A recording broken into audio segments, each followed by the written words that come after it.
Hi guys, it's Miss Utterback here. Mr. McCrory and I decided that for Ag 1s, we wanted to introduce you guys to some SAE opportunities that you could really be taking advantage of during this time.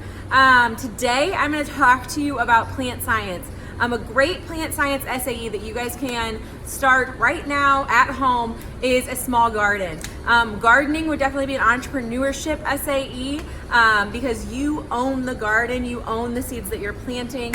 Some people would harvest those vegetables for their own family. Some people harvest them and sell them. So it just kind of depends how big you want to go. Today, we're going to look at a really easy way for you to get those started. Since the weather's not quite ready for planting, this is a really good way to get your plants growing and get them established before putting them into the ground.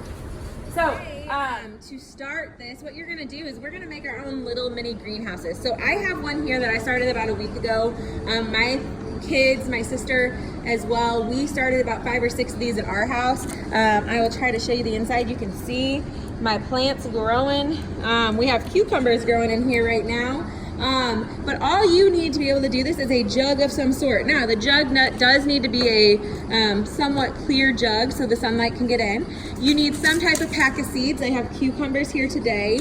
And then you also will need scissors. And the one thing I don't have here, but I have at home, is gonna be duct tape or some type of tape to tape it back up.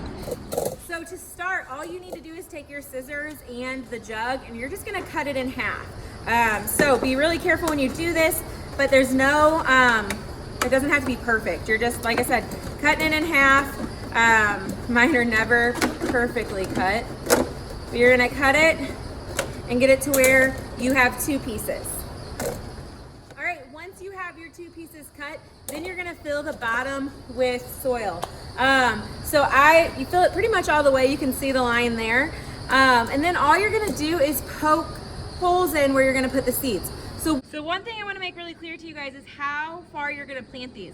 Every seed pack has spacing, depth, how many days it takes to germinate, all this information on the back of it. So if you notice, these cucumbers actually aren't supposed to be planted until late May or June, but it's okay for you to go ahead and start these as long as you keep them temperature controlled. And so that's what these little mini greenhouses are going to do. So when we look at it, it says depth, 1/2 inch. So when we look at our little bottom of our milk jug, we're just gonna poke a little hole. You can barely see how far that went down, but a little hole in here. It also says the spacing is 4 to 6 feet. So one thing to keep in mind is when it talks about spacing here, that's talking about in your garden. That's talking about the mature plant and how much it needs. Obviously, in our little milk jug greenhouse, you aren't going to have 4 to 6 feet of an option there. So you can put them pretty close to each other for the milk jug. And then as they grow, once they're a good size, then you will take them out and you'll transplant them into your garden. And I'll post a video in about a week or so when we start our garden, we transplant our plants to show you how to do that part. So today in here, I'm probably just gonna do 6 plants. Maybe, actually, let's do 9. So I'm gonna go 1, 2, 3, 4, 5, 6, 7, 8, 9. So I have 9 holes there, nice and evenly spread out. The next part is taking the seeds and just putting them into the pots. So I'm gonna drop one in. Ooh, that had 3 that went in there. There we go. Okay, I'm dropping quite a few right now. There we go. There's one, there's another, there's one. Oh, I'm not really showing you guys, am I? Sorry. So you just drop all your seeds in. Once you have your seeds in there, then you're just gonna cover them up, okay? They don't need to be super far down in, but you're gonna cover them up. And then the last step is you will add water to them before closing up your greenhouse. To close it up, you'll just put the lid or the top back on and you will just tape around it. Now, I had some tags, obviously, and I went ahead and labeled what it was. If you don't have tags, just use permanent marker and write on the outside so that you remember what plants you have growing. A couple of things that I want to make sure we point out, okay?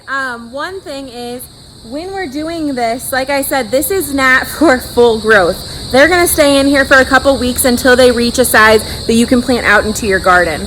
Another thing to keep in mind is what type of growing environment you have. So my sister loves strawberries, loves them. And she really wanted to plant some strawberries. And we went ahead, I've never planted strawberries before, but we went ahead and researched and we learned that strawberries do best in a sandy type of soil. We don't have sandy soil here, so you would have to add sand to wherever you're going to plant those. So I do encourage you to go ahead and really research about whatever vegetables or fruits you're wanting to plant to make sure that you do it and give it the best possible chance of growing and thriving. Okay guys, so that wraps up a little tutorial for you on how to make your own milk jug greenhouse. I challenge those of you that are interested in starting a garden to try this at home. Like I said, with the exception of seeds, most of these materials you have just laying around your house anyways. If you don't have seeds, you can order them online. Grocery stores do carry them right now. So if one of your family members are making a grocery run, you can maybe ask them to pick them up. They're like 50 cents a pack.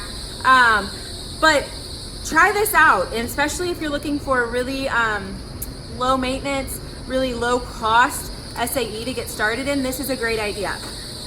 Looking forward, I do have 3 questions I want everyone to respond to below. The first one is, why are greenhouses important for plants? So whether it's a big greenhouse like I'm in right now or a little mini milk jug greenhouse, what is the benefit of starting plants in an environment like this? Number 2, like when I did these milk jugs at home right now, we have carrots, broccoli, and cucumbers all started in milk jugs at my house. And we also have green beans that we want to start as well. And I mentioned my sister wants to do strawberries, but we know that each vegetable or each seed might have some different requirements for maintenance, for growing. So what are some of those things you need to take into consideration when you're picking your vegetables? So question number 2, what should you take into consideration before choosing what you're going to plant?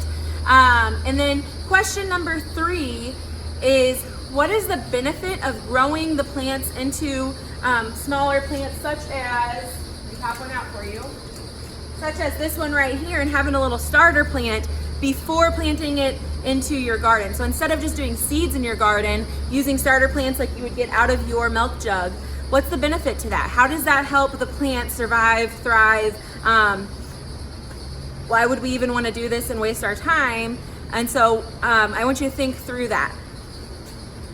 I hope that you guys are all being safe, being healthy, and really honestly honoring that social distancing that's put into place right now. We miss you guys here at school. Hopefully we'll get to see your faces soon, but be safe, stay healthy, and happy gardening. Bye.